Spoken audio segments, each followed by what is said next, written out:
Geceler dağın yoluna bakar, duygular fil bolup akar, kavuşturup sevgüsün sana. Gülüşem ayına bakar, aşığım tayini tapar, mıradan belvele bakar, uçana. Seret gözlerine seret, taptırdın izine, ayırmadın hiç da sizi.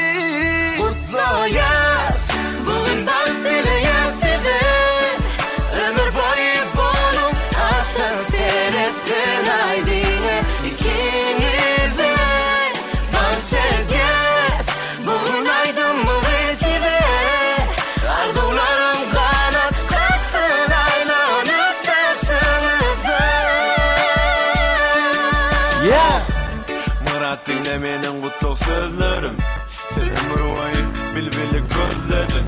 Özüne seyret sevgi dolu gözlerim, men sana bele yüreğime yüzlerim. Yanında mı aydında elinde yarın değilim, gözlerim ağlıydım, men son yarın değilim. En sonunda bunun kaptı bilbili, bunun hemme kişi bu sevgini görüp bilmeli. Aydın sağlam sevgisi kavuşturdu sizi, yanıp duran gözünüz begenler ya bizi, begenler sizi. Bu kutluk aydınmı kakatsan selvi mekan azat, espiter vilen aydınley. Gül tatlı bilbilin bugün, şadlanıp açılıyor bugün. Seni sevdim umarlar koyarım. Hoş geldin diyez gele, ayağım düşsün diyez geline. Murat balık bunu eline, koy verme.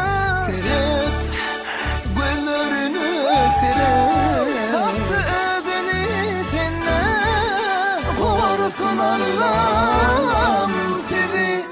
Kutlu yaz, bugün bak dileyen size, ömür boyu bunu aşık birbirine, balık dileyen size.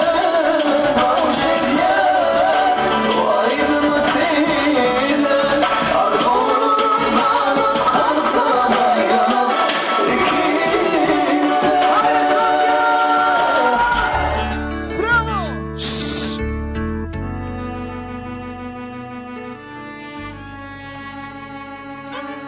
Hadi canım.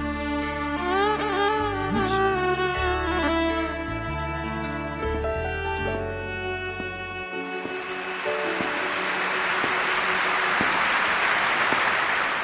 Seret seher şimali, bir de haber çiyalı, yürek ovadına bile link alalım. Gelsene tay bolalı, tümlükte ay bolalı, suyun malına bile seyredeli. Boynum sesin zarı, sevgin gönlün yıkmalı, arzularımın bari, seninle cümlelen yanı, sen bu derdin dermanı, koyma derde armanı, her yerde sen var yalı, süreli davranı. Kutlu yaz, bugün bak dileyen size, ömür boyu bolum aşık seyretsin haydine ikimiz de. Banşet yaz, bugün aydınlık